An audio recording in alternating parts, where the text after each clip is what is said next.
ใส่อัวสมุนไพรจ้ะเป็นใส่อัวสมุนไพรนะเลื่อนสวัสดีค่ะวันนี้มาพอกันอีกแล้วเนาะในช่องตุ๊ดตู่ตุ๊ดเนาะค่ะวันนี้ก็จะพามากินใส่อัวสมุนไพรจ้ะใส่อัวสมุนไพรของเฮาก็จะมีขิงดองมีผักต่างๆเนาะมาเฮามาเริ่มกินกันเลยค่ะเป็นใส่อัวสมุนไพรนะ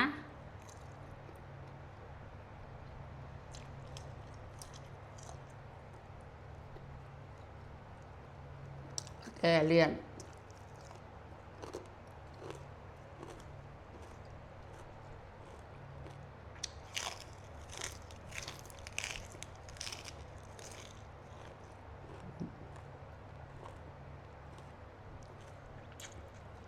หอม